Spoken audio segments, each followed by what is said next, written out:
you mentioned that you have kept your daughter's teeth. Why would I be talking about that?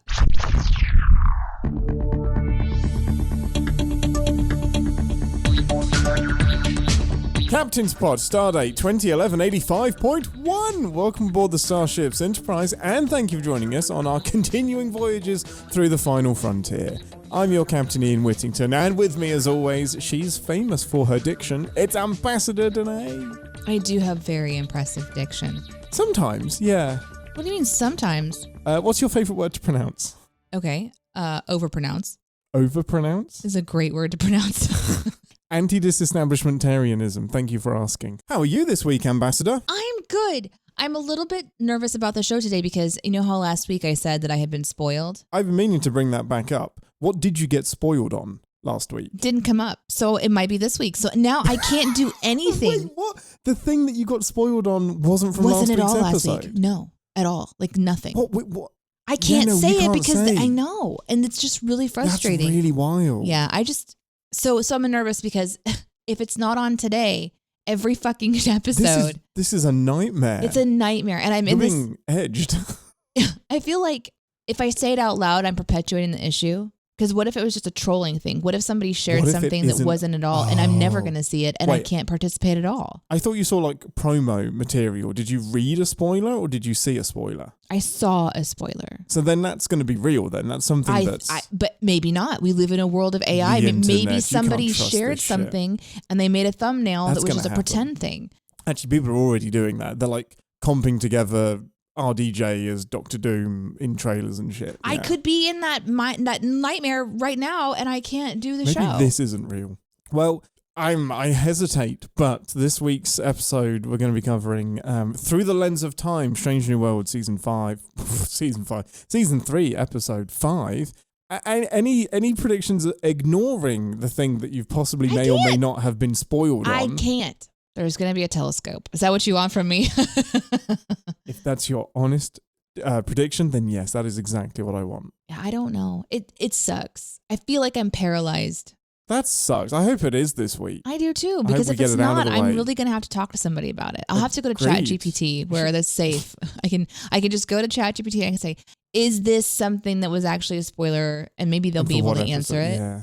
Because if they can, I could do that right now. Yeah. If only you had a podcast where you could talk about this. Do you want me to ask you? No. Because you don't want to be spoiled on it. I'll be spoiled. Yeah, that's my problem. Yeah, I feel like I have some sort of disease, like a communicable disease.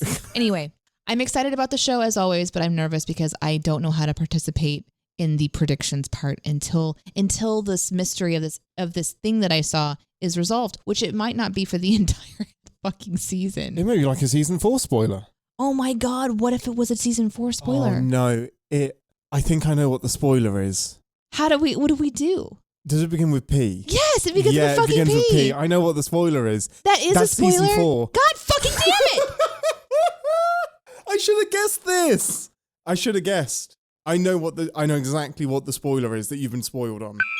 Okay, well, we're back from a little conversation, and we've realized that I'm not spoiled for this episode, so now through the lens of time, I can confidently talk about contact lenses. Oh, that makes more sense. Telescopes and contact lenses? Yeah. Like the two extremes of the bending lens scale. Yeah, it's going to be about that. My hope is bending time. So I'm genuinely hoping that there is going to be like a interstellar-style time-bending thing where bits of the ship are at different points. Like time is moving at different times. Kind of like the episode of Prodigy. So where they have different pieces of the puzzle and they have to solve it in different ways and they're ahead. Some have long time, some of them don't have much time at all. I want a really good time-bending episode, Deneé. That's what I would really enjoy. Is that okay? Is that too much to ask? I think it might be too much to ask. Although this is a long episode, so maybe it is. Yeah, 55 minutes. Maybe they're bending our time. Okay, with that, let's head over to the holodeck to watch the episode, and we'll see you in 10 forward for a full debrief. And who knows, maybe Commodore Dicer will be waiting there for us.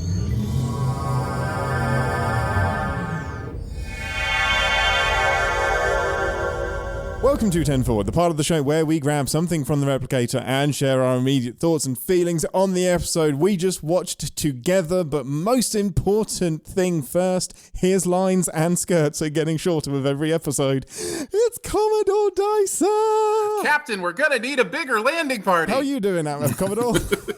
I'm good. Listen, here's the thing. Oh, no. Here's the thing. No. I have had to try so many different ways, so many different excuses not to be on the show. I've really lied every single week. Yeah. And I realized I was going to have to be on this week. And I told my wife, I said, we got to get out of town. Like there's just, the show is happening. So I'm out of town and still Ian is forcing me to be on this show. So, Ian, he's that kind of captain. He's like, look, it's been half a season. It's been half a season, dude. It literally has. And you forgot to sign the consent form on the transporter waiver. So I could have at any point just beamed you onto the ship, but I was trying to respect your wishes to not die and then be brought back as a clone of yourself with new matter, but you've pushed me too far. I'm glad you're here. I was going to say, do you have anything to say to your Commodore? No, visually because this is a podcast, so I'm gonna have to describe this to you. But like anytime I get to do a show with Aaron, it just what you would imagine is you've got Aaron standing there in his Star Trek uniform on the ship, and then there's just me like bing bing bing bing bing bing bing bing just jumping around like because I love doing the show with Aaron. So. And also, you're just like your middle finger just hasn't come down; it is just permanently up the entire time. Why? Because you're flipping him off. I'm flipping you off. Oh, that's so hard to tell when it's on one. I've just assumed it was somebody on your end this whole time. No, it's misinterpreted. That's amazing. That can happen. Before we get into this week, Commodore, I do want to ask what I almost hesitate to ask. How have you felt about season 3 so far? Look, the show changed and it left me behind a little bit, and that's Uh-oh. And that's all we're going to hear from the Commodore this week.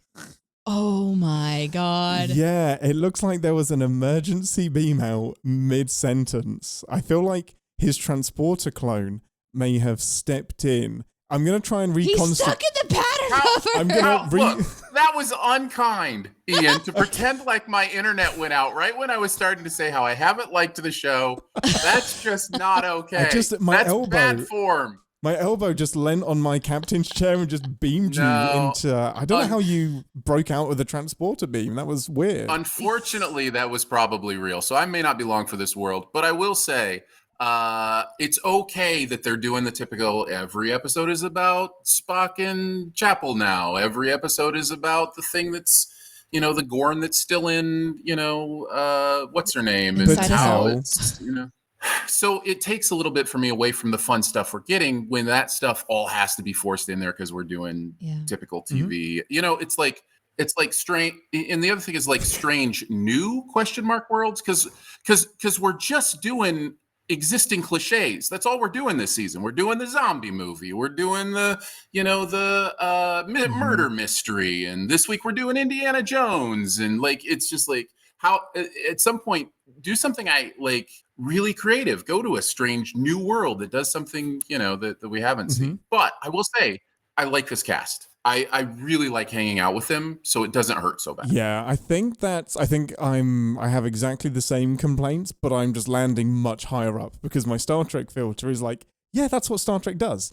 Like it takes a theme and puts it in space. But I definitely get the issues. Well, a theme is different than a troped, format. Like, you know what I mean? Like a theme, you can take themes and do something new with the same themes, but it's literally like we're going, oh, what if Star Trek was an alien movie? What if it was a Agatha Christie novel? I have much higher tolerance for that, even if it is copy and paste into the Star Trek lenses that you then put on. Because I feel like the zombie episode did do something a little new with the zombie thing. That's my least favorite. That zombie episode was my least favorite episode. The one that I like the most. My most favorite was the murder mystery. I thought the murder mystery, going back and making it like the OG Star Trek, that was really fun. That metiness was right up your alley. Yeah, I figured you'd have a good time with that one. And I promise it doesn't have but the slightest bit to do with Chapel's outfits in the old show. I didn't think so. So we're about to jump into this week's episodes without jumping into it. it was nice that we kind of go back to a Strange New World episode, to your point about like the season so far not really feeling like it was something that was a strange new one. But this one kind of maybe broke that mold a little bit for this season, I think. Yeah, it was Lana Croft, Macroon Raider was this week. Maybe it was Uhuriana Jones, Kingdom of Campbell Wow, he's Skull. been working on these. I mean, at this rate, Spock's the only Womb Raider around here. All I'm saying is I enjoyed Federational Treasure, Nook of Secrets. I had a good time. Full disclosure, how many more of these have you got? Just two more. Yeah, let's go. I really enjoyed The Legend of Vesda, O Corbina of Time. I like it. Nice. Yeah. Nice. And really, let's just change the name of the show to Uncharted New Worlds. So incredible. I mean, I don't know how we're not doing a Sins video for this. I mean, we don't need to now. All of they're done. All of the jokes are now out there in the world. That's it. With that, Ambassador, give us a synopsis of this feature-length movie that we just watched. Oh my God. In this episode of Strange New Worlds, we actually get to the Strange New Worldsing of the show. Ken Forey was a Strange New World as well, technically, but I get it.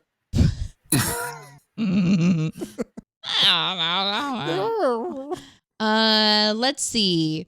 We need to see more of the pairings of relationships, and so they have decided to put all the three couplings together in an off-world adventure where, oh no, we can't hear anybody. Oh no, we can't transport anybody. And to discover an ancient civilization that has some real weird shit going on. And instead of thinking about anything going wrong, they let the archaeologist boners get ahead of them and just start touching shit. Mm-hmm. Everybody rolls a nat 1. This is TPK episode, except for that they didn't do that. They just TPK'd 1, which isn't really a TPK at all. And really, was he dead? Is he dead? That's what they want you to think about at the end of this one. Oh, sorry, there's actually more relationships because we get to see the girlfriend, the Gorn friend, go toe-to-toe because... Oh yeah, she's here. Why does one ship need to have one parasitic body when it can have 2 in space? That's it. Amazing. Commodore, before we do a deep dive on the events of this episode, overall thoughts and feelings. Did you like it? Did you? Okay. I keep looking at your face. I'm like, did you like it, love it, hate it, or was it just okay? Yeah, that's what I'm going to do. No, this was a good watch. I dig the Indiana Jones aesthetic. I love the archaeology, idea, and the being trapped in an interdimensional prison, while not a new idea, is really interesting to see in this context. And the idea of being in the same room in separate dimensions and having to figure that out is a really fun, interesting puzzle. So I had plenty of fun with this. Again, we always have to tie it into Batel's Gorn addiction. We have to. So the fact that that fight felt a little forced to me, but oh no. Oh, is he actually gone this time? Is he gone? Yeah. Gone, baby, gone. Oh no. Gone but not forgotten. Gorn but not forgotten. Oh, he's super frozen this time. Yeah, he's out. Okay. Wow. It's really weird, but off mic, Janeway just boarded this Enterprise, shot Aaron in the face, and then left. No! I have no idea why that happened. I will fuck her up if she takes away the Commodore. Oh my God, I just imagine myself going to toe-to-toe with Janeway. I want to watch that. Okay, Ambassador, overall thoughts and feelings about the episode. Yeah, this is what I wanted. I wanted this last week. Yay! I wanted to watch a show that had a little adventure. I wanted it to be more interesting. I wanted all of the romance shit to be done.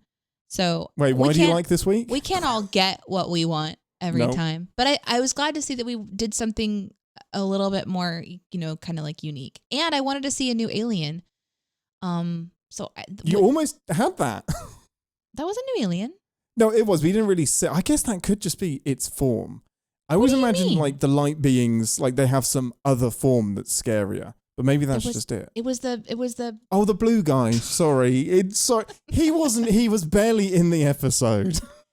He was literal cannon fodder. technically, after he's blown into many pieces, he was a lot of different elements of this episode. That's absolutely fair. We had lots of different of the same alien. Oh man, what was there? Mick. I have been trying to Google the McEwens. The Ian McKellens. Is that what they are? Macroons. The Macroons. Like a macaron. Which is confusing because we have the Macrons, who I think were the aliens that are the Green Hand that pinched the Enterprise, or the Macrones is what Kirk calls them. Anyway. Yeah, I think it was the Macroons. Yeah, these were the Macroonians. And I can't remember what my prediction was, but was it somebody blue? No, your prediction was for this week, telescopes and contact lenses. No. I mean the seasonal prediction. Yeah, but I want to do that silly one first because it's so wrong. There was a lot of eyeball stuff. A lot of eyeball stuff. Like the VR. There was the VR situation going on. That could be contact lenses. That's close. Very contact. There was a lot of eyeball contact. A lot of eyeball stuff. And if you didn't know, Ian doesn't like teeth stuff or eyeball stuff. So this was a fun one. Man, Strange New Worlds is not shying away from some of the deeper gore. But they're that's really a streaming. That's a streaming thing that I kind of love. The episode length being the length that it needs to be, and the gore, I kind of like that because it gives it a bit more realism for me. But your season prediction, there was no blue person. Your alien prediction was something gilly and green. Yeah. He wasn't gilly or green. He had the lines going on though. No, I'm not giving you lines. He was very teal. He was blue as a bolian. Did you say blue as a what? Bolian. Is that a Star Trek Google reference? a bolian. Wow. Yeah, bolian. Super wow. Luke. I'm very, very glad that you're in charge of this show because I have no idea what you're talking about. But that's like that's a reference that people are going to appreciate. Do you remember the guy who cuts Worf's hair? He has the scissors, and he's always chatting, and he's the barber, and he does Picard's hair as well. He does have hair. No, I don't. Okay. I Anyway, don't Mr. that. Mott. Okay. He's a Bolian. Well, anyway, I think that it was a very interesting episode. It had a lot of activity, it had some problem solving, it had a mystery, it had an intensity. And we thought maybe we could be done with Gorn. We know we can't because Batel still has like the Gorn in her. And the Previously Ons gave us all the information we needed that this was going to be another kind of like mini romances in one, but also Gorn. And that kind of happened in this episode. I mean, we definitely paired everybody off into these awkward sort of sections. Mm-hmm. But thankfully, I didn't feel that they spent too much time on the romance stuff. And I'm really hoping that the beginning romance stuff where it's Chapel and La'an together is just nipping shit in the bud. Like, I'm really hoping that is we're doing something casual.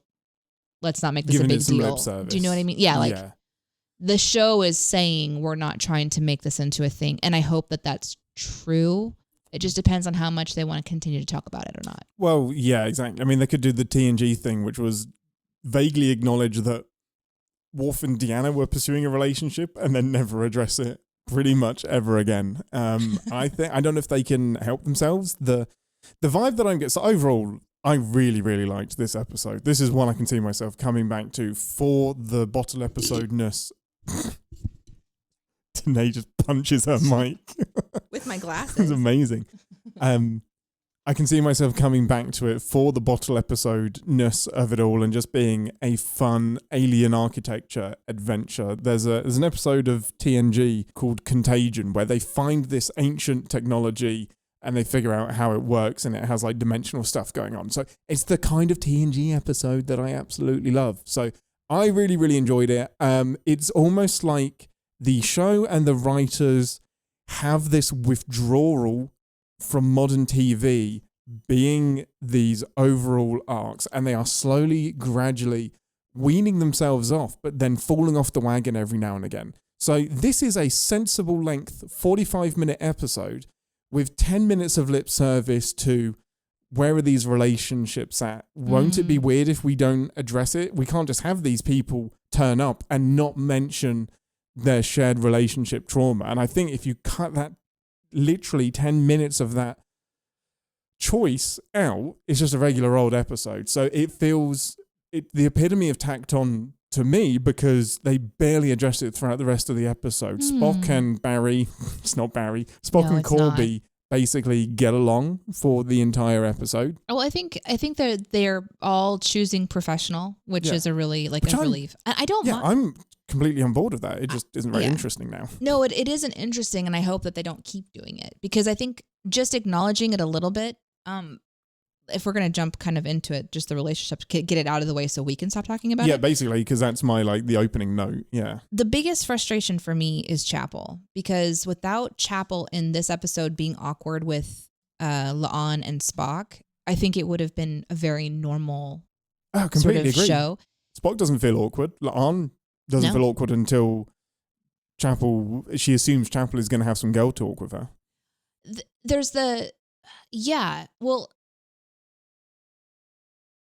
Chapel wants to know how Spock is without just going and talking to Spock. She then finds out that La'an and Spock are kind of spending more time together, and La'an's like, please don't be that girl. This is just casual. And I really appreciated that. But then she goes into the lift and makes it even more awkward because she sort of isn't okay with the silence.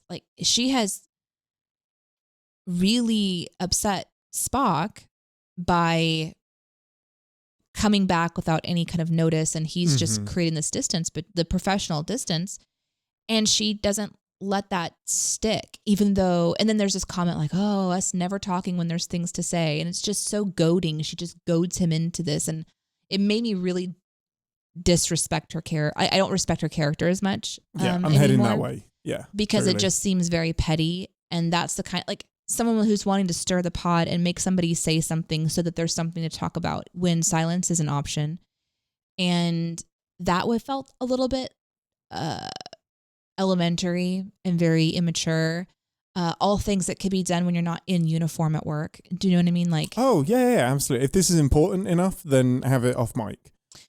So that not was on the way to the briefing. That was the most difficult kind of part. The rest of it, them being paired off together and seeing kind of the dynamic, that felt like it could be just a normal episode of this season of Strange New Worlds, and then we're just moving on. And I liked that. I genuinely didn't mind La'an officially stating her position of the relationship, because that gave me a sense of peace that this was kind of over. Yeah, that kind of gave me some closure as well. That made a lot of sense. It makes less sense that they felt the need to do it at all, because if you're just going to dismiss it so quickly, I feel like it's leading to a La'an death. What I can't get out of my brain is that we know that Spock is way more shut down by the time we get to TOS.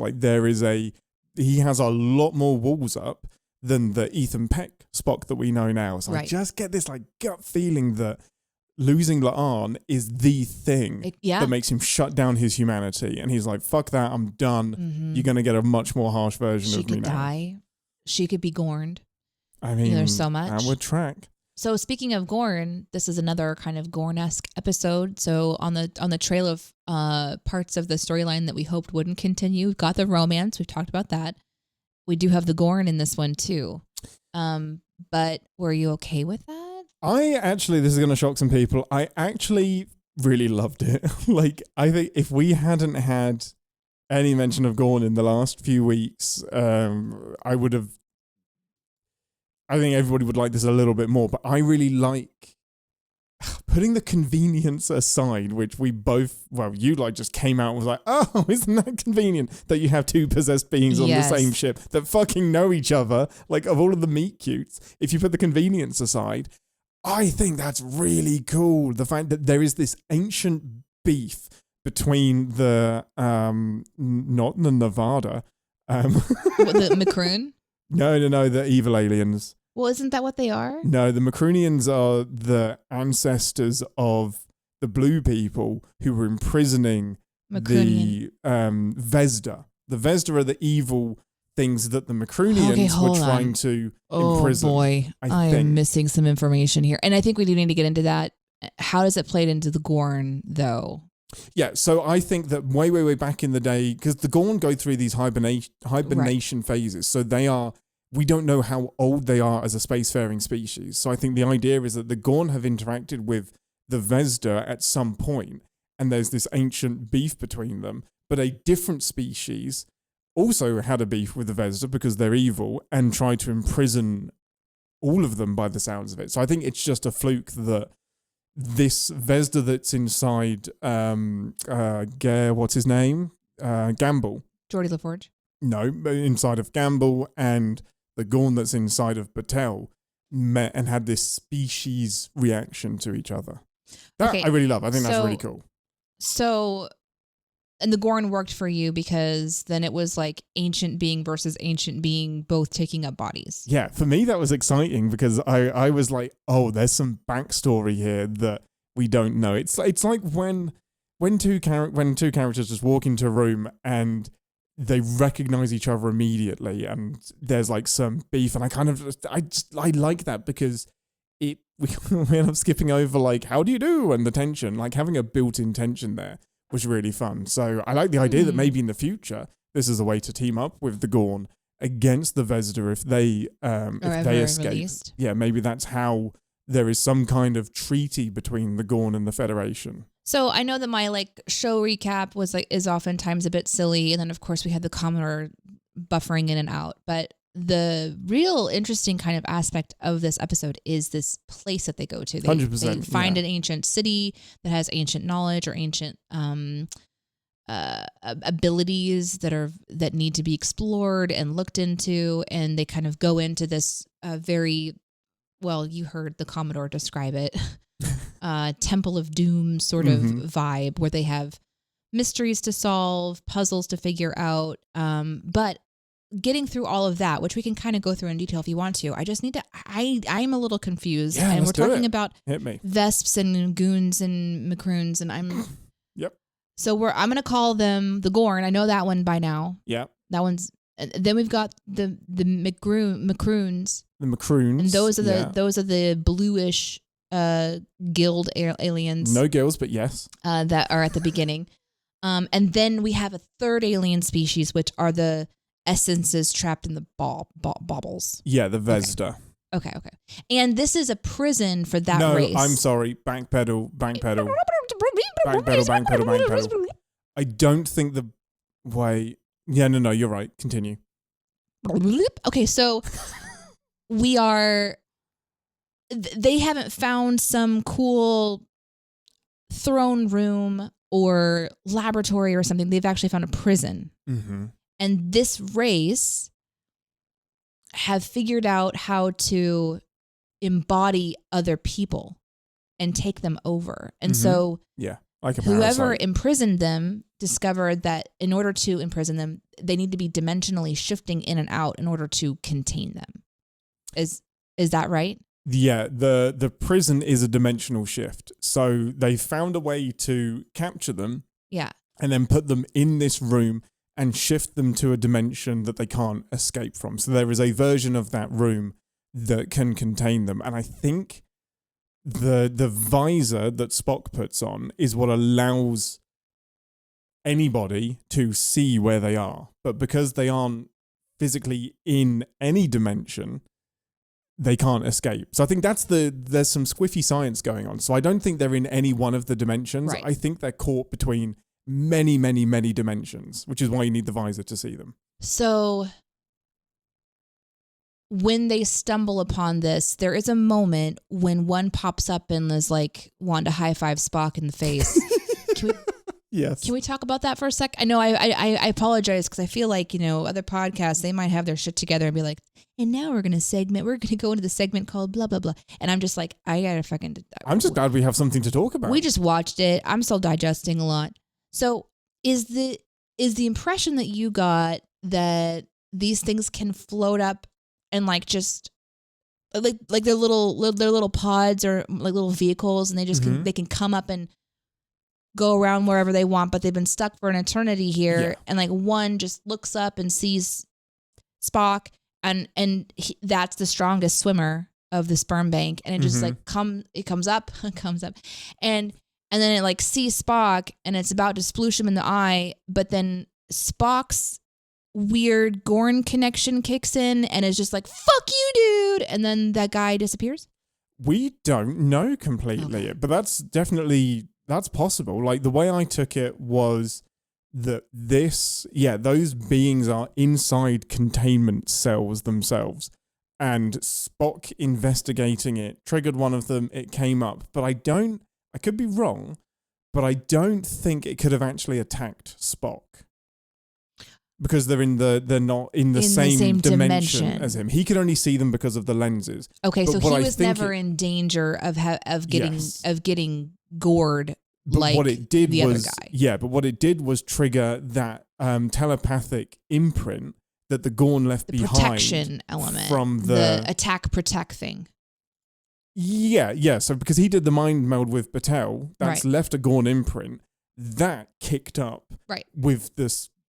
The Vesda appearing. It sensed the Vesda. Yes, exactly. Okay, and which is then paired over on the ship in this epic battle that we'll talk about in a second. Okay, that's kind of what... So this prison is shifting in and out, but we never figured out what the statue in the middle is. Right? That is the technology that's allowing it to happen, I believe. We don't know exactly what it is. It's probably another child that they've imprisoned and are using as a power source. They said that it was sentient, right? Yeah, it's sentient, but that it's also, because it's in like different dimensions and stuff, it might be held in a dimension that they couldn't access. Oh, Jesus. So there could be a living being. So the cool thing to me is that Corby, one of the many cool things, Corby finds these relics and assumes that this ancient species managed to find immortality. He mistranslates and misinterprets what the technology is. So they're basing this hypothesis or the hypothesis is that they created technology that could make them immortal, and the way they would do that was by harnessing this dimensional shift stuff. But what it's actually doing is just creating a prison. But it could also be both, that the person that is maintaining that prison is immortal, but their one job is to be prison warden for the Vesda. Okay. Yeah. I did, in the chat, there was a thought about the spheres being different species, and I thought that too. Oh, interesting. But it's not. This isn't like a space station prison where anyone can go. This is a specific species that has been systematically destroyed and imprisoned forever because they were so evil. Yeah, completely. Yeah, exactly. And the show is definitely trying to push that there are some beings that are just evil. There's not a redemption arc for them. Mm-hmm. And I think that that's an interesting technique in writing that helps psychologically us to be okay with killing something, because we are more advanced storytellers than back in the early "that's a Klingon, shoot it" kind of vibe. Right. Now we regularly see the backstory of people be explored, the anti-hero, the reason that this person is bad. So where we can vilify and we can put somebody on the other side and we can say, just eliminate this entire group of people. That's not as comfortable for us to do in our entertainment anymore, and it shouldn't be. But here the writers are like, but maybe we can say it's these people, because that wispy Vespa thing was a nasty being. Like what it said to Mbenga was so fucked up. Oh, super fucked up. Yeah. And there's this sort of ability to sense other dead. Yes. Like that, because he does it with the prisoners that when he escapes the prison too later. So whatever this species is, you've got Pelia saying it's the heebie-jeebies, super bad vibe. You've got the music telling us it's a bad vibe. You've got examples of it not being a great thing. So I think they're trying to make a non-Gorn enemy sort of looming bad guy that maybe they can kind of all unify and fight under, something like that. I'm not sure. But it was really interesting to spend some time going like, this is an evil situation. This isn't a redeemable group of people that are trapped and needs to be like rehabilitated into society.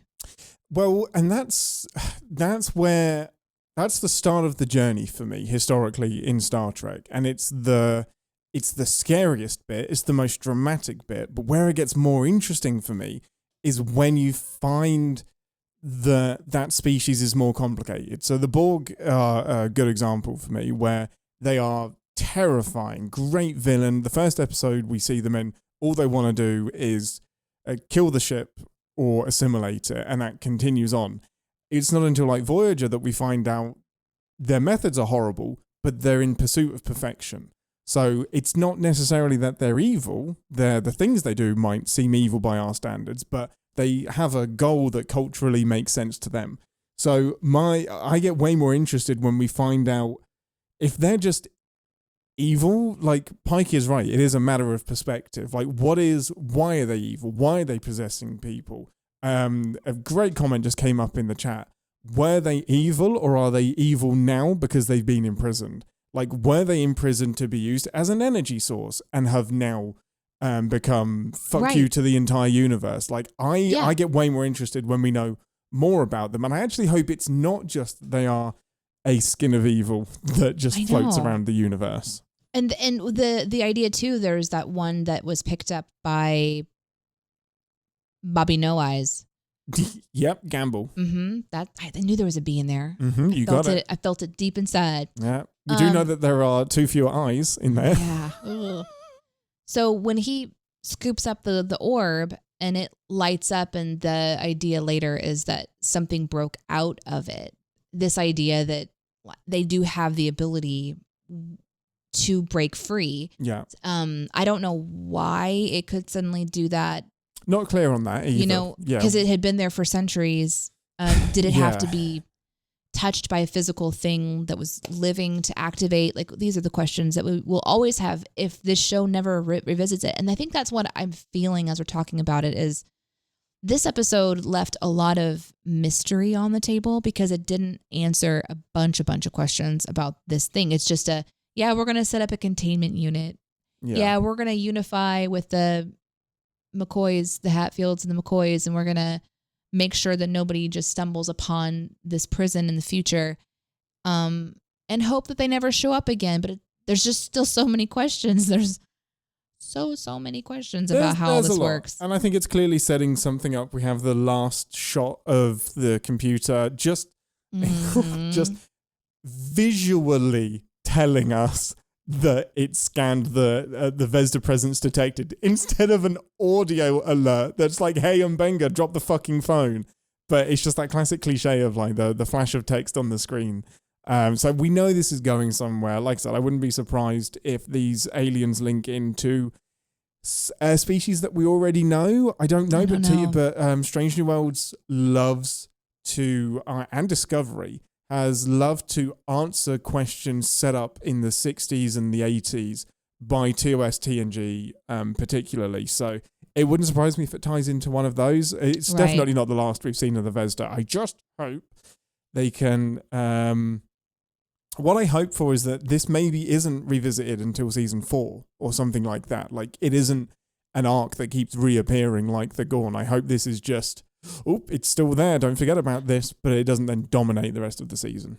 I have to point out, at the exact same moment, 2 people have the same exact comment. Did they both quote someone? And CMDR both say, why keep it in the pattern buffer? Why not delete the pattern? It happens all the time on accident. Or why is it still in the pattern buffer? If they purge the buffer, the data is gone. No more bad guys. That's amazing. It's so fun.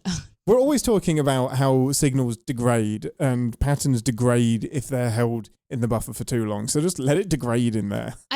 It's also wild that this thing was able to break through a barrier, an electric barrier. And so maybe, obviously the container was very specifically built to not allow it to kind of phase through, but it's in a body. It's not that's like my it just issue kind of came out. with that. So maybe inside of a pattern buffer, that's not really something that can stop. It has to be interdimensional. It has to be time, like a time prison. It can't be inside of a buffer. They even said the closest thing we have to a dimensional prison shifting is the pattern buffer. And it didn't work instantly. It ain't close enough. No.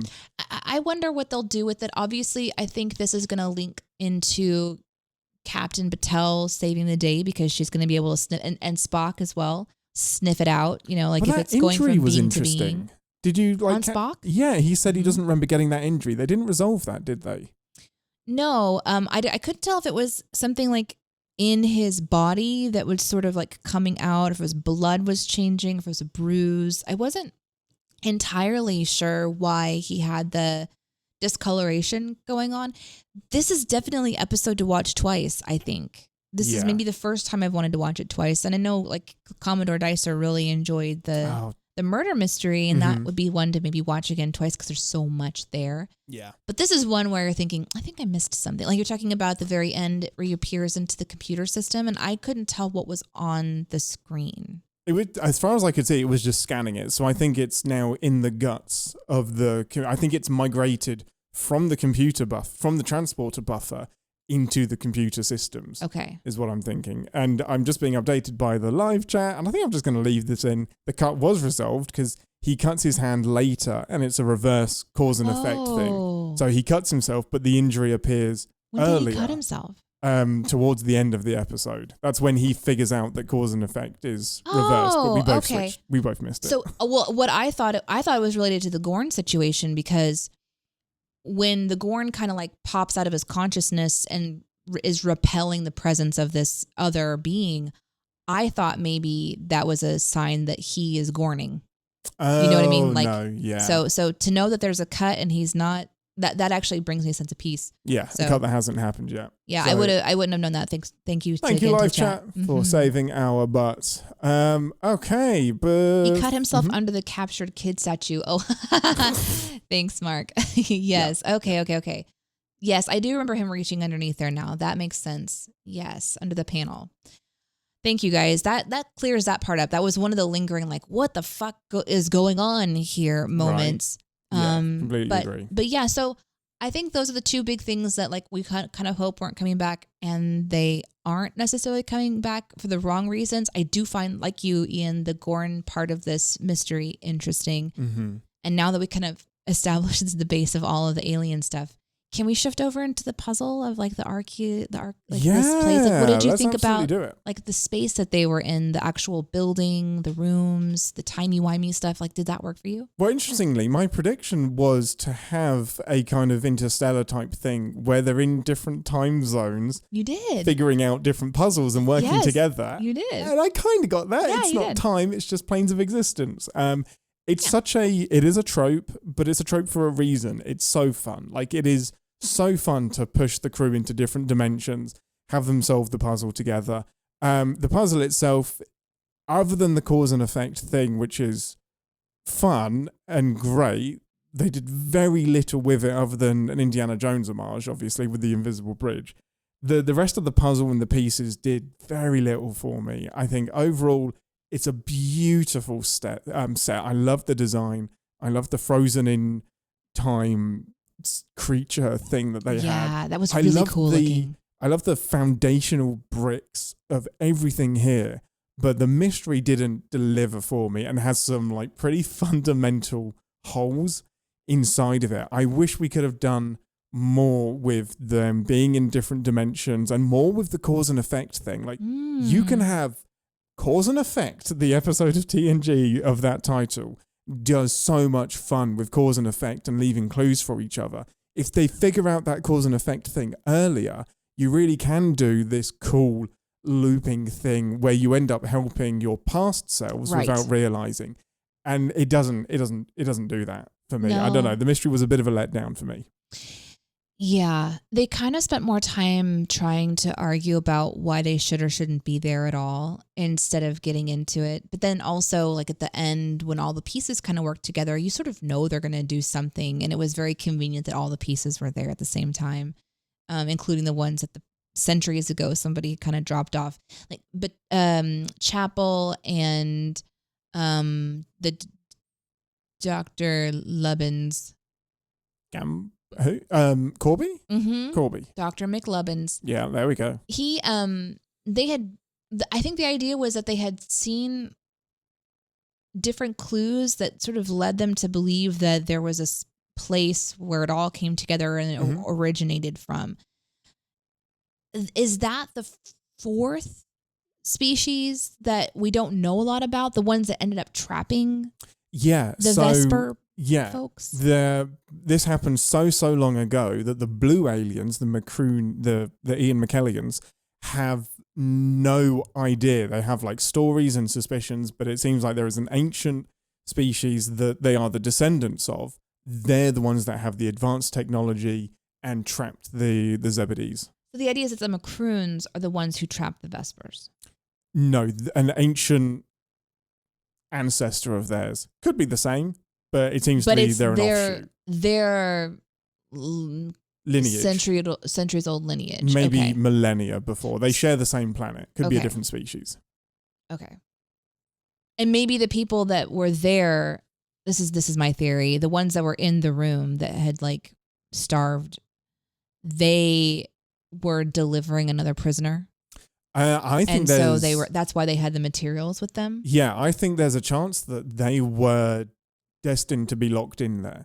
So I think you're not getting out for fear of one of the aliens escaping. So I think they died at their posts, I think. But they didn't deliver the prisoner. Was that the one that escaped? Oh, maybe. What killed them then? So either it was someone stealing and they found one and they were trying to get it out and then they couldn't get out. But they had the visors, which made me think that they're the aliens that created the technology.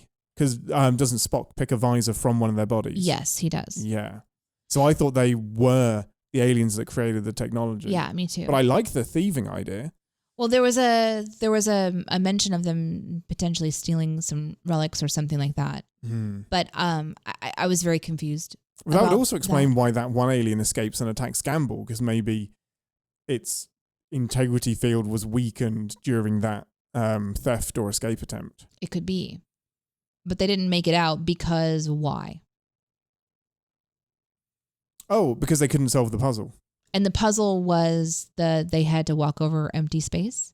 Yeah, but that and or the fact that you have to leave the person that got pinpricked has to leave. So if the person that got pinpricked left first, they're fucked. Because they can't get to so maybe they saw one of their buddies get vaporized and were like, we can't leave until we figure out this puzzle, and they never did. So I think, and the puzzle also is like they all were technically in the same room, but they wouldn't have necessarily known that. And so if they didn't have all the pieces together, like the ring and the thing, they wouldn't have been able to all reunite to talk to each other. They would have been separated entirely and not known how to get out of the room. Okay. Especially if they didn't have the handy video documentarian with them or the communicators. Right. So if they didn't have any of that, they would have been screwed. Right. Yeah. So and if they don't have, like you said, the puzzle pieces. Right. And they didn't have the ring. Okay. So now it's all coming together. So yeah, I think that did work for me. And I also liked the idea that they were like learning about existing in multiple places at the same time. Mm-hmm. That was really interesting too. Yeah, really interesting. I just wish they'd done more with it. What was the comment that Chapel makes is something like, I don't know what it means. I have no idea what that means. It was like molecular phase shifting through dimensional things. Yeah, just like, I don't know what that means. I don't know if the space worked for me like I wanted it to. Like I think it was a little bit lacking. I don't know if it was maybe the mystery, like you kind of talking about wanting to have more of that. Kind of I want more of the wacky science. I want more of the cause and effect wackiness. Because if you can deliberately write that out, like Interstellar does, like Cause and Effect does. Yeah. Oh man, you have an episode that I'm gonna fall in love with. It's so satisfying, but it really was a little bit lip servicey. It seemed like they were getting through it really quickly when they needed to, and then they were stalled when they needed to. Yeah. But this is a hard. I'm super nitpicking here, but they get there, and it's because they deflector dish co-beam a transparent like ghost marble. No. That's what reveals the doors in the first place. I think, and this is where I'm just like, my Star Trek brain is just going to take over here. I'm just smiling so big. I think the deflector beams are being used as a mining, digging, tunneling device. So I think it's zapping the rock and like dissolving it. Oh. And it's been calibrated because they've scanned the structure. I think they've calibrated it to take away the exact amount of rock that it needs to take away. Oh. And the little calibrators on the pylons, the pylons on the planet help the deflector dish to attenuate properly. Yeah. Oh, that's cool. And they did mention something about that. There was a lot of talk going on, and I wasn't quite sure what was happening. So, okay, so you think that they tunneled? Yeah, I think they tunneled the rock away with fancy deflector science that I thought it was a hologram vaporizes type the thing. rocks. Ah, that's what cool. I thought for That's a second. cool. But Okay. Yeah. Well, I mean, I would have. Now I want to watch it again and be like, "That's fucking cool." Instead of going, "Okay, we're just magically revealing secret doors now." The other thing I love about that scene is the clunky fucking technology. Like those clunky the pylons, telescope pylons, straight out of TOS. Like I love them so much. Yeah, like, you're right. When I think it's in the Cage, which is the pilot of the original series, they bring down these like heavy duty phaser rifles. And they're these clunky things, and they're on like a strut and a platform thing, and they just look ridiculous. And it looked like this technology as well. And then couple that with the ship just firing a fuck you deflector beam from orbit is like, everybody should have been beamed up back to the ship. That thing is fucking dangerous. But you're right. Loved all of that. Yeah, there should have been a little bit more like protection in place. Way more. Don't cross the red line. Like this is way dangerous. So much radiation. Yeah, I think now that I'm remembering, the pylons in my TNG are just rods. Anytime that they deployed a pylon, it was just a rod. It wasn't. It didn't have a dish attached to it. It's the transporter amplifiers are the classic one that they'll have little forked legs that they just plonk into the ground. That's it. They'll help the transporter beam work. Yeah. That's fun. Pattern enhancers. Thank you, live chat. Oh man, so much chatter happening on important information. Oh, it's important to get the name right, and it was escaping me, so thank you very much. Well, I'm glad to talk about that because that does make that part cooler. But then we get into the inside, and it was the set was really interesting and dark and twisted, very prison-esque once you say it. It's like, oh, of course it's a prison. It's very dark and stuff. Yeah, hindsight being 2020. They have to like prick your finger and then they scan you. So it was very advanced technology that was still working even though no one had been there for a hot minute. Yeah, I did kind of like how Gamble was being extremely expositional, but was tying the science into the mythology. So he would come in and say, it's ancient aliens, which is obviously something but we as a species seem to be obsessed with, and blood magic. Whereas it's any form of technology advanced enough can look like magic. So yeah, it looks like magic to us, but for them it's just, we're using hemocraft and using actual blood to science the things. I don't know how human blood works on the thing, but I don't think that matters. I think it's just any kind of blood lets you in. I wonder if it's, again, because it's a prison, it was like, hey, if you've captured one of these people, bring them to us because we don't care what race you are. We want to get maybe that's it. And there was maybe like just this hunt for the species. Yeah. And that does make me very curious about the species. I would love to know. I'm actually more interested about them than I am the Vesda, because I think we could learn a lot about the Vesda through their captors and the species that decided to imprison them.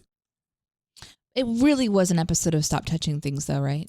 That was literally my next point. Was how distracting was that for you? Very. Yeah, I think that there is something really important about. Oh, what's it called?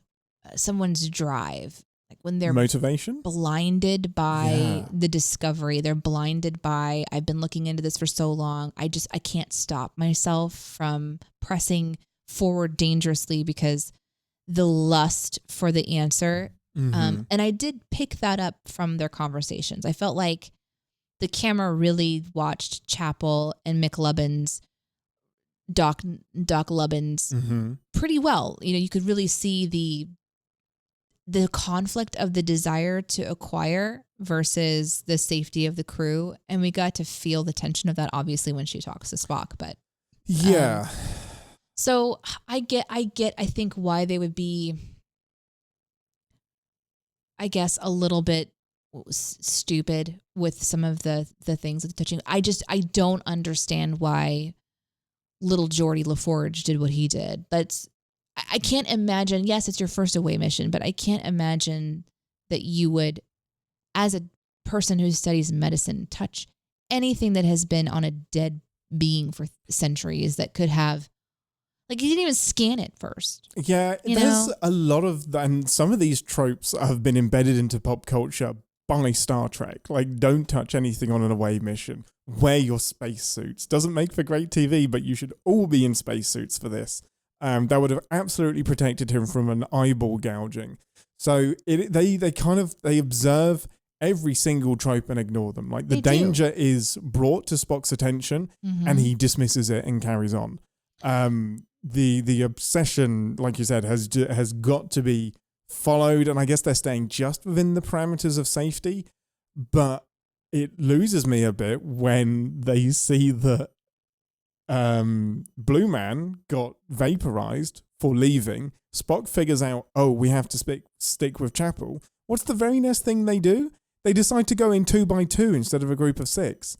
Like, that splitting up, I was so distracted by it when like, splitting up is always a bad idea, but Chapel you've just figured out that her blood is the thing that's keeping you alive. Mm-hmm. They are beyond fortunate that they didn't all get zapped as soon as they were separated from her. So it sounds nitpicky, but when you do a deep dive on an episode, that is distracting. Yeah, I think the traps of the space were distracting. Also, a little bit of the set design was distracting because I could see in the background that there were mechanisms that were moving, and it just seemed like it was so big and huge, and there seemed to be so much more to explore, but technically they really just stayed in one space the whole time. Yes. Like this set was the door going into the building, that first chamber where the archaeologists or the people before, the grave robbers or whatever, had died centuries ago. And then the next room, which was essentially just an echo of the first room, but with the actual like being kind of on the pedestal. So, but in the background, there was a lot, but they were able to just stay very focused on what was directly in front of them and not like looking. It's one of those things where it's like, if you've made it in post, which obviously they have, did they not know what they were going to do? Could they not have like, I don't know, had someone go, echo, like just some kind of an acknowledgement that the space was so much larger than just the dais that they were interacting with. Yeah. I don't know. There was a lot of just, we're doing this because this is what the scene is. And then we get to like the bridge at the end, you know, the I don't know, the leap of faith or whatever you want to call it. I also have a suggestion that was incredibly distracting to me. Could you not just tiptoe? Because this isn't a leap of faith situation like it is in Indiana Jones. Like you have to believe. Like the bridge is there, you just can't see it yet. On it. So tiptoe. Just get a finger and press it, because it's still going to be there. There is no risk here at all. It's not based on your belief. Controversial idea. Take the skull off the guy that's dead and roll it. You know, we have options here. I guess for take your clothes off. I mean, that is always the option. Lay it down. See if there's like a little bridge. Or is the idea that like she has to physically touch it to activate it. Put your hand down. Get on all fours. Just throw something. Throw a rock at it. The other thing is, maybe it is intent. Maybe you have to walk out with the intent of pressing the button. Because if you don't walk out with that commitment, it means you don't press the button, which doesn't bring the bridge. But they don't do a great job of explaining that. Like, you have to believe that's Peter. But that's the part of it that makes it a religion instead of a prison. You know what I mean? This isn't a prove yourself and prove your valor before you there's no prize at the end that you have to prove yourself to. This is just a door opens and a door closes, and this is how you're going to open and close the door. And so if this civilization that was trapping these Vespa wispy things, like they would have all known, okay, when you go in, you have to have the tablet and the ring to get out. And whoever scans is the person. This is a one-person job. One person goes in, drops it off, one person leaves. Yeah. And then over time, that knowledge is lost. And that's kind of an interesting concept, but like, it's just a door. It's not a, hey, you have to leave with the goodwill of mankind and a promise to hunt all evil forever and bring back anyone and trap them here for all eternity situation. Yeah.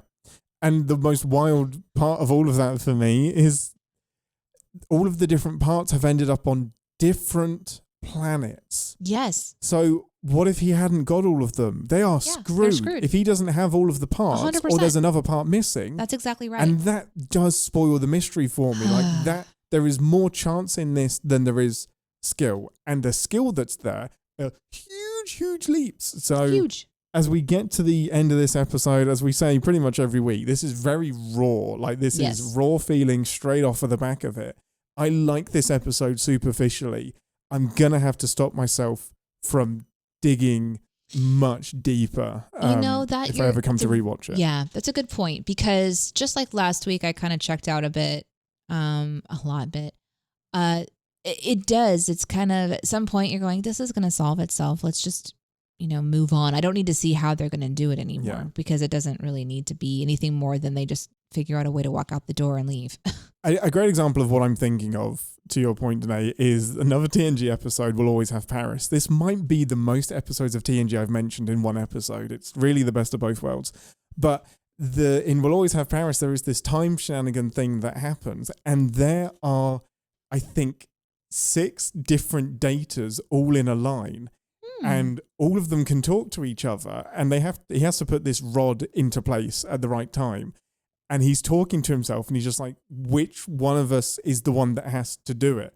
Because if one of us does it too early or too late, we're the wrong ones. And then one of the datas figures out it's me because of this reason, this reason, this reason. And then he puts it in, and the other datas do it at the same time, and it all works. And I'm just like, I like shit like that. I love it when you do weird timey-wimey stuff that actually tracks and follows. Like, that can be the episode for me. But I think this wanted to introduce a super terrifying villain. It wanted to do relationship stuff. It wanted to do Indiana Jones archaeology stuff. It wanted to do Dungeons and Dragons puzzle stuff. And then it didn't focus down on what Ian wants the most, which is time science. Would be my one sentence review. There's always going to be some source that we think does whatever a little bit better. But for this show, I still feel like this was a fun episode. It was really fun to watch and be reminded about what space exploration can be like and what it looks like when you've got Starfleet trying to accomplish a goal where it's on a border that they have to get permission from the locals to kind of even do it. And it seemed like there was a lot more to explore. This could have been a movie. This could have been, oh, for sure, really exploring more and more and more. And it leaves me with a lot of questions, and they're not the Gorn questions, but it is a bit like that because there's an enemy now. There's this unknown now. There's somebody lingering on the ship. So let's talk about the ship a little bit. I would love to hear your thoughts on the fight between Batel and Geordi No Eyes. I again like what they're doing with the action. This wasn't at the level of the Kenfori Klingon lady and Mbenga fight, but it was still watchable. It made sense, and I loved the immediate Winter Soldier activation thing that happened as soon as she entered the room. The Gorn just kicks in, and like I said earlier, that immediately I was like, beef. Like, that alien has been triggered. Patel's alien has been triggered. There's something going on here, and I want to dig into that. I now want to know what the Gorn story with these aliens are. Like, I wouldn't object to an ancient Star Trek TV show that doesn't even have humans in it because we're still in the caveman ages or whatever. We're still in Victorian times, and it's just the alien landscape of the Alpha Quadrant before humans ever got to it. Like, there's clearly so much potential even pre-humans arriving. So yeah, that I really, really enjoyed that. How about you, Ambassador? What all on the ship interested you with the mystery as it unfolded? I think too much about these things, as I was trying to figure out, is she the mother of the Gorn? Is she going to be changing into this Gorn form so that we can have an example or answer as to why, so I overthink these things, and I admit that, but I really, why do they need this to be part of what they're doing this season? And I think you mentioned something earlier that there could need to be some sort of reason to align with the Gorn to fight another power. And now that they know how to awake the Gorn cicada rhythm thing, and they can call them forth from their birthing, they know where to go. Yeah. They know how to get into the suns and open it all up and wake them all up. Tap, tap, tap. Wake the Gorn and say, we need your help, guys. So if they're trying to put the Gorn to rest in the season, maybe that's the big bad in season 4, right? This sort of issue that is going to be addressed, because in all likelihood we have a bad ghost figure that is now in a ship that will probably be trying to find a way into a host body or something so that it can go and free its brethren. And that's a really interesting possibility. So they have to then, the show has to kind of give us a sense of hope, and that they're doing that with Battelle. And that's where I land after thinking about it for just since watching the show a little bit ago, is she is that connecting bridge between being able to say there's something that's strong enough to fight it. Yeah. We just have to go let them out so that the two big giants can go. It's like stumbling upon when Star Trek introduces a god character. It's like, well, who can go against a Q? Where is the balance when we're little tiny little people, and it's such a dangerous thing to introduce because nothing matters at that point. It's interesting. Snap of a finger, everything disappears. Literally. It's interesting. Yeah, exactly. So I think it was really interesting to show that it is something that is so, they say it a lot, ancient and old, beyond our comprehension, built into the DNA that they can sense each other's pheromones or presences or whatever. And it's also important to remember that Gamble, right? The No Eye Gamble? Yep. Bobby No Eyes. He was dead upon arrival. Oh, I right? kind of love that. It's like an echo of his consciousness that he's just wearing a Gamble skin suit. Yeah, that's it. Yeah. And so we need to know that that's true, because when they're kind of fighting at it and going at each other, we need to understand that there's not really a saving point. He's brain dead. We don't have a can we save him like we saved Battelle moment. Mm-hmm. This is a ghost figure instead of a physical Gorn host. They're two different species. And so though they're piloting a body, let's pause for a second. The Vespers are piloting a body, their body snatcher. Yeah. But the Gorn are not. They just want to grow their young in a body. So they're not taking over a person. Battelle is theoretically, I think, or 100% the only human to survive. I think so. This kind of a thing. Yeah. So she's incubated. Right. So she has got her own kind of battle going on to not basically let it take her over and then rip her apart. Because it's not like she has a Gorn inside of her still, right? If I'm understanding correctly, or she's been there is impacted. Some DNA. It's the DNA. Okay. There is DNA left over that is entwined with her DNA. Yeah, she's gonna have a reptile baby. That's just the only I think she's gonna create the Gorn as we know them in TOS, and they're gonna look ridiculous. I think about this too much. It's amazing. But from a storytelling perspective, I think what they're doing is really interesting. The fight worked for me because it was such a shock. There was a couple, but oh my God moments when... Yeah, she's moving like not a human. Yeah, when the Vesper disintegrates, it's holy shit.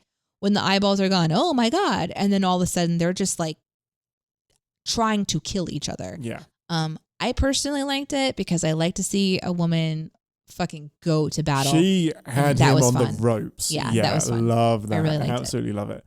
How do you feel about Pelia being the one that pulls the trigger right at the end in the shootout?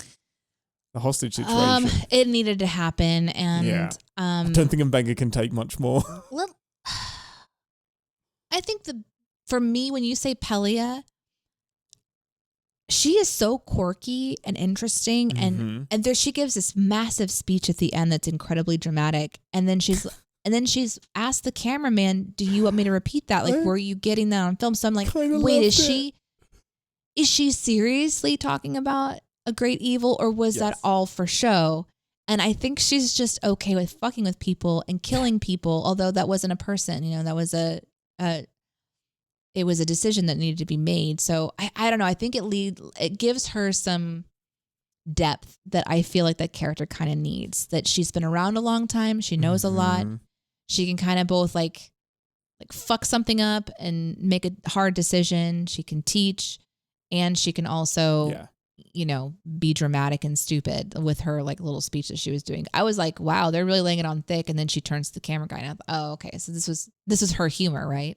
Yeah, for me, it was beautifully on brand, but I do think there was truth in what she was saying as well. And also enjoying playing it up. But when she, who is 400 years old, I think, possibly more, says that this is ancient and old, oh, fuck, you better listen. Like, she's seen enough to know what's terrifying.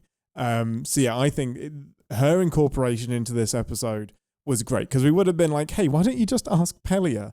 Maybe she has some idea what this is. So having her insight was, I think they're using her very, very well. I do too. And when she's not there, they say, you know how she is, she takes a little she takes a break or whatever. Yeah. So I like that character. Think she's doing what she needs to do. And in that moment, when he's holding, when the body snatcher, Bobby, is pointing a gun, or phaser, I'm sorry.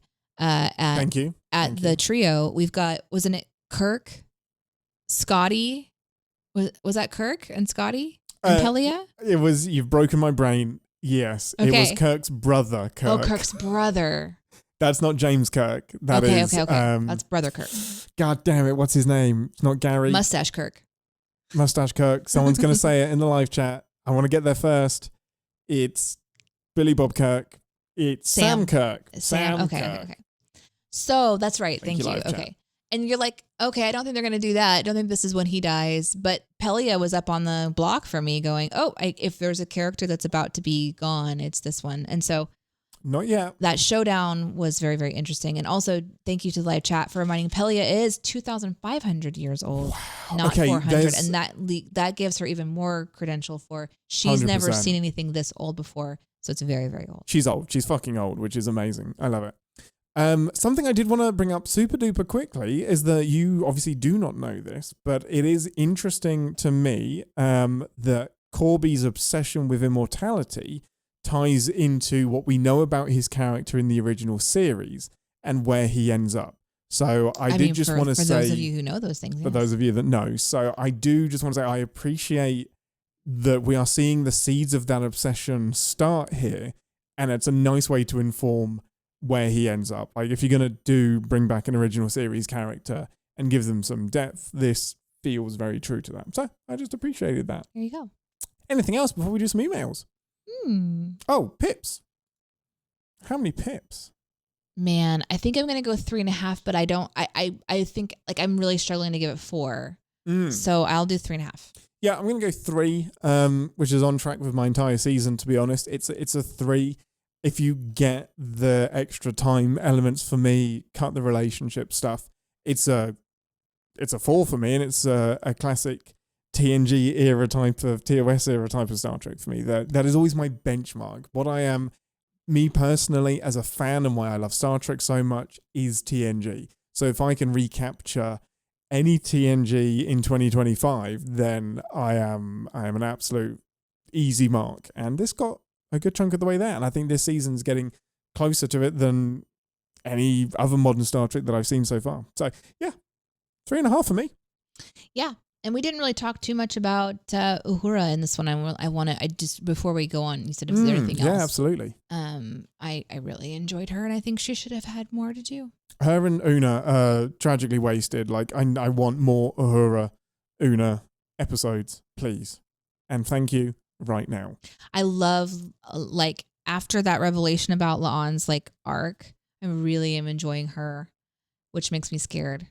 Yeah, that they're going to kill her. I think she's doing great this season. I think she's, of most of the cast, she's found a comfort level with her character that I'm really enjoying. Her. I believe that she is intense. I believe that she's like, I'd rather be doing something than nothing. You know, she just has this energy that I really appreciate. So and Uhura was like, almost like the stupid girl that doesn't know how to have the attention of a guy kind of a thing this episode. Weird, and I just didn't like that. Yeah. She was just distracted by the presence of Ortegas's brother doing the film. But I don't know. She did have a good moment though in this episode that I really enjoyed, which was like the calming down and just how to kind of get through the intensity. And thinking about her in season 1, you know, and the intensity she felt on these away missions. Yeah. It was really neat. And when they do the previously ons, that should have been part of it. from season 1, her struggling with all the pressures to perform. Yeah, that's the recap I need. And this could have been a really interesting arc, if you think about it, for Uhura to have more confidence and just kind of know what she's doing. And she's just firmly a comfortable character for us to have on screen because she knows what she's doing and she's dependable and she's intelligent and she's present. And here they kind of just regulated her as like the guy's sidekick this time. And yeah, there's I didn't really enjoy that. A lot of language stuff that was needed in this episode. And she did some of it, but that's where her character could really sing. Yeah, there we go. All right, where do you want to go this time for emails, Ambassador? Bear in mind, I have to change this in the description every week. Oh, you do? I'm updating wherever we go is what I put in the description. Okay, chat, tell me a place to take us because I need to know some kind of a weird place in the They're going to say Cetacean Ops. Dollars to donuts, they will say Cetacean Ops. Somebody is already typing it now. I want to go to the Bussard collection. That's amazing. I don't know what that is. I think it's over. We're gonna go to the Bussard Collector. No, you know you're gonna find this hilarious. Hold it up again. I'm gonna hold it up. Uh-huh. It's the red bits. Oh hell, fucking yes! To the red bits.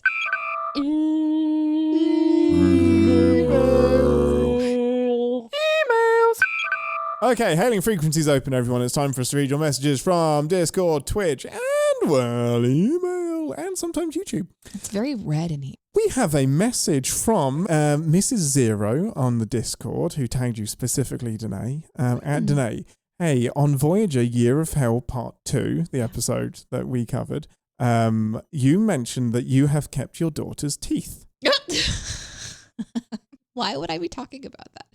Was it prevalent to the story, or was it in the outtakes? You know? I believe that this is because the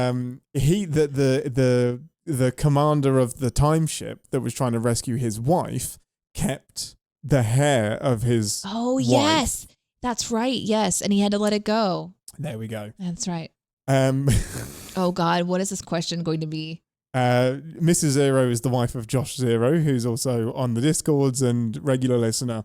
She continues, I kept our son's teeth as well, but I found at a local craft store an ornament you can put that stuff in. So I just put his teeth in it and hang it every year. Josh and Kid Zero think it's weird, but love heart, love heart. Oh my God. No, I think this is amazing. I think it's incredible. I love it. Yeah. This is what people find when they go through like the human civilization later. And they come across you have their to extrapolate home. From this one example. This is what all of humanity did. It's just the Zero household, and then they think that all of humanity like put the teeth on the tree. Yeah. I'm down for this. I'm wondering what to do with it, but then I came across this person who will you can send them materials, and and they put it into like this device and pressurize it and turn it into diamonds. And so the diamond is coming from whatever you send in. So a lot of times it's just like, a memory of a pet or even a person. So if you can send as much material, then they can and I'm like, maybe I should do like a teeth diamond. You know what I mean? Like, here's my kid's teeth. And then I can just wear it as jewelry. And everyone would think, oh, look at that beautiful diamond necklace that you're wearing. Yeah. And I'm like, it was my kid's teeth. No context. No, presented without comment.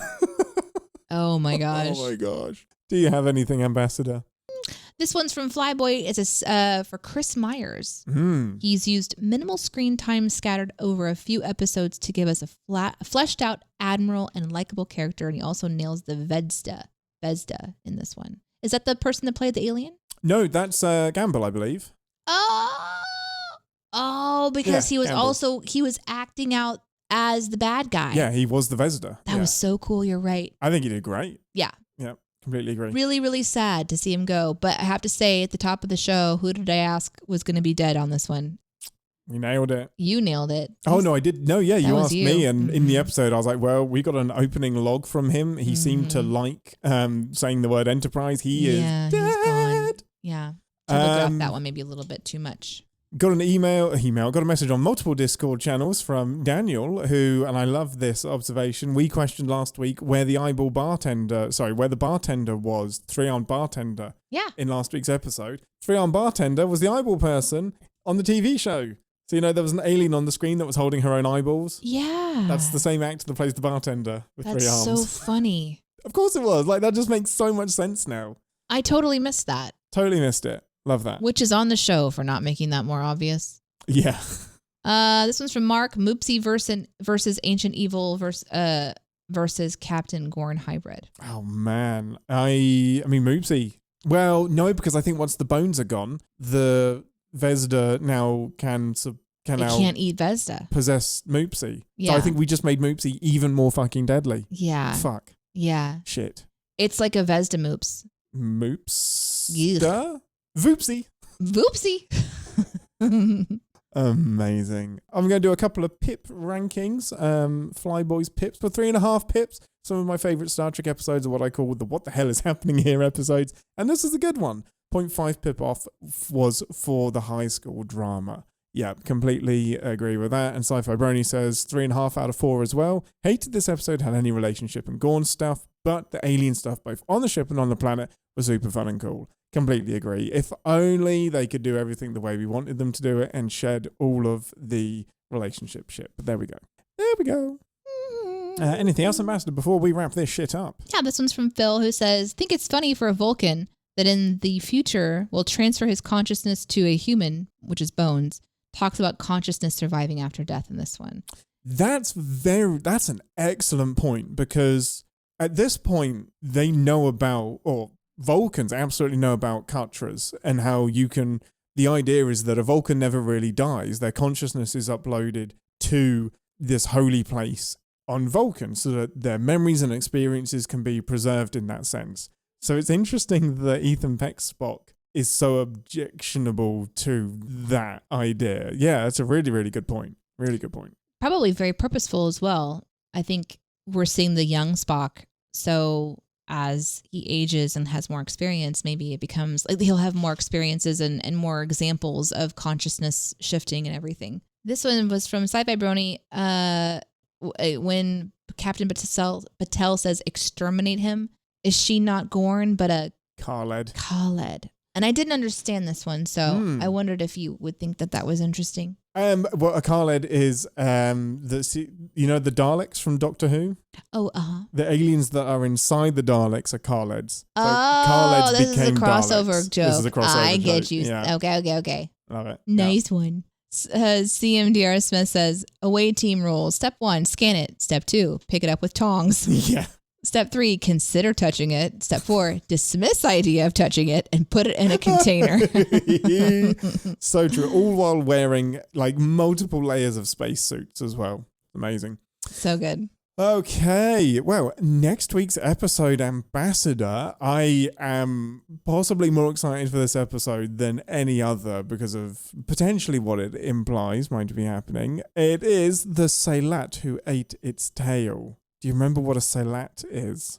I mean, considering how good I did with the Red Room Collector, the Bussard Collectors. Yeah, I can try to figure it out. Don't Google what a Sehlat is. I'm not. This is like the snake that ate its tail, right? I mean, maybe that idea that like it's like the never-ending circle. Yeah, you, an Ouroboros, you know what a Sehlat is. Sehlat. You've encountered a Sehlat before. I have? Yes, you have. Shit. Is it a child going to school that already has the sniffles and when I see them in the hallway, they run to me, give me a hug and wipe their nose on my shirt? Nope. Okay, well, I haven't encountered that. Close.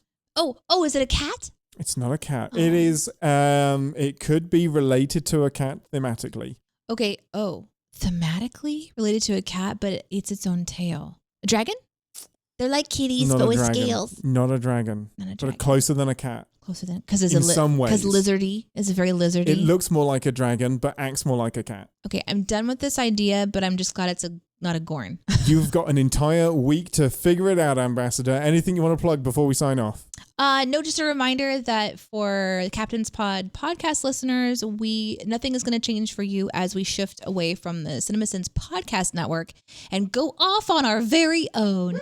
You can read all of the information in the comment section to kind of find any details if you're curious about it. So let's say you want to join the Discord. You will be joining a different Discord to find the Captain's Pod crew. Let's say you want to go to the live show, you'll go to a different place to watch the live show, and all of that will be in the links of the podcast. And for anyone who's watching live, you can see it on your screen. And again, just check on the comments and all the info is there. And if you've got any questions, you can email us. The new email is ian@iananddeneé.com. Yes, or head over to the Ian and Deneé Patreon, which is Ian and Deneé. And you can sign up for free updates over there as well. That's where we'll be putting lots of our content. If you want more exciting things from Ian and Deneé, like 3D printing shit. I 3D printed a pad. I 3D printed a pad from Star Trek. Anyway, I'm Captain Ian, and it's just fun time from me. What? It's just fun time from me. Just fun time? Yeah. That's what Aunt says at the beginning. It's just fun times. Oh, okay. That's a good one. Let me figure out what mine's going to be. She's just going to rewatch the episode. Give her a minute. All right. And it's only with blood given freely from me. God, live long and Podsper. Thanks for listening to this episode of Captain's Pod. If you'd like to get in touch with the podcast, you can send us an email to ian@iananddeneé.com. And if you want to support the show and get the episodes early, you can go to our Patreon. That's patreon.com/iananddeneé. If you want to catch the show live, we have those links down in the description for YouTube and Twitch. And then I think I'm supposed to close this hailing frequency, so bloop bloop, we're out. Bloody Nora. Right, we've got 10 minutes to do the intro. Did you already move over my microphone, my mama? I sure fucking did. Look at you being a star. Being a fucking rock star. Being a rock star. Look at you, you're doing the show, you're doing the damn thing. I just want to let you know that I'm immediately taking this drawer over as the drawer. What drawer? Because it's within hand dumping reach. Uh-huh. Yeah. Yeah, and so like my weekly task will be to Fuck this the drawer. Yeah. I usually do a pretty good job in Minecraft. I feel like it's my opportunity to sort of like prove to myself that I can. Yeah, it's weird. You're very organized in Minecraft. Mm-hmm.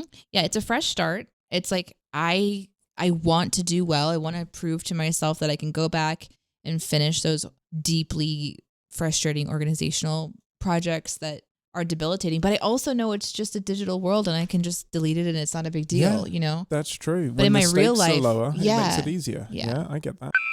There was a time when I overpurchased Clorox wipes. Wipes? Mm-hmm. Okay, yeah. And then I told myself, I can't buy any more until they're all gone. I did the same with pens and I did the same with flour. Yeah, I went overboard. Yeah, and then but it was a great price. It was the amount of flour we bought was cheaper than a regular like £1 bag or something. I'm at the point now where everything is caught back up and I'm feeling a bit panicky. Like the flour isn't. I'm Clorox wiped. I'm at the point where I need to re-up them and it makes me nervous. It reminds me of the time whenever I used to not answer the phone because I was getting so many collection calls. Oh, that's scary. Like I was just every time the phone rang, it was just this panic attack that somebody had found me and they were just going to yell at me a whole bunch. And wait, what are they going to? The phone thing is so interesting because I have super duper phone anxiety from retail days. From if ever I had a day off and they would call me and be like, "Hey, shit's going sideways. You need to come in." So my phone ringing was never a good thing, and I'd always have to change the ringtone because I would get too triggered by the current ringtone. Right. But it's wild because what can happen on the phone? They can't do anything on the phone. Right. Yeah, but just don't answer. It's still just having a conversation. So when I got all my bills caught up and then I could answer the phone, it was like this big moment. Like, oh my God, I can just answer the phone. Yeah. But I still get that anxiety feeling. I'm having the same feeling about Clorox wipes. Like, oh, I finally made it through. I can get Clorox wipes again. Like a post-COVID thing. Yeah, but then I'm like, oh, there's other people that might need more Clorox wipes than I do, and I buy them in the big bulk thing. But I've gotten through them all, and anyway, I just went to look for Clorox wipes. I don't have any down here within arm's reach, which would be handy right now. I don't want to go all the way upstairs to the last remaining one. That's the only one left is upstairs. That's it. Just spit on some paper towel. Well, that's what I did. Oh, okay, good. Yeah. Oh, problem solved. To the Bussard Collectors. It's the nipples of the shipple. Oh, the nipples of the shipple. Amazing. Okay, let's get my intro. Do you want to know what the Bussard Collectors do? The Bussard Collectors. And by the way, it's not bizarre. It's Bussard, right? Bussard Collectors? I don't. My English accent is going to make it weird. Guess what they do. Guess what function they serve. Well, they collect bussards, obviously. The question is, what the fuck is a bussard? Oh, let me think about this for a second. Mm-hmm. Okay, I know. Here's my clues. We're in the red bit of the nacelle. Yes. Which powers the scooty forward stuff. Nope. Shit. It is the stabilizers for space flying. Stabilizers in what way? It's the Bussards, obviously. There's some Bussard stabilization happening, but it collects something. Okay, it collects. Okay, wait. Did somebody tell you? No, I'm thinking about it. Okay. Just let me get there and use my engineering genius that's just untapped. So it's got to collect something and then shoot it out the back. No, it's not. That's not. That's not how spaceships work. It is. It's how chemical rockets work. It's like a little propulsion thing, but it doesn't need that because it's space. Okay, is it about particles? Yes, it is. Yes, I got something right. Why is it called? Is Bussard the name of a person? Yeah, it's named after a person. I believe. Okay. And this person identified that you have to collect something, otherwise the ship doesn't move properly. For some reason. Not exactly. Fucking hell. But you're right on the collecting part. And I appreciate the live chat not spoiling anything. Other than Slab, who says it collects souls. It's a soul harvesting device. Yeah, alien souls. That's what it does. Okay. What does it collect? Particles of some kind. Why? Why would it do that? Because and it doesn't have anything to do with its needing to. I don't fucking know. Named after Robert W. Bussard or Bussard. You were most of the way there. It can collect and disperse particles. What? You said it couldn't disperse particles. You had to look that fucking shit up. I heard you over there typing. I didn't say. I actually just looked up whether Bussard was made up or it was an actual person. Yeah, it collects and disperses particles, mainly hydrogen. So as it's going through space, it will collect material and actually use that as energy. So it's an efficiency thing. But it can also be used to disperse energy for the toilets, the showers, the replicators, the transporters, all kinds of stuff. So it doesn't use it for ejecting anything. It collects No, it can disperse particles as well. It can eject particles. So when you said did I say it doesn't eject? It doesn't eject it out the back is what I meant. Because then it would be it ejects it out of the front. Let's just go to the chat. Let's go to CM. That's what I just said. Dr. Smith. I was right. That's not what you said. It collects interstellar hydrogen or other things to power the fusion reactors and the warp Exactly. Core. You said it fires it out the back to propel it forward. That's not what it... No, that's not what it... No. It's bringing stuff in to propel itself. It's not shooting it out the back. No, yes, it is to propel itself, but not to fire it out the back. That's what I was talking about. I wasn't talking about laser beams. I was talking about moving it forward. Then you're correct. I thought you meant fire out of the back of the nacelles. And then fire it out like a jet turbine. No. To the window! To the wall! Sweat to the wall! And balls! Sweat and balls and sweat and balls. Not including that. You are. Maybe I will. Yeah, you are.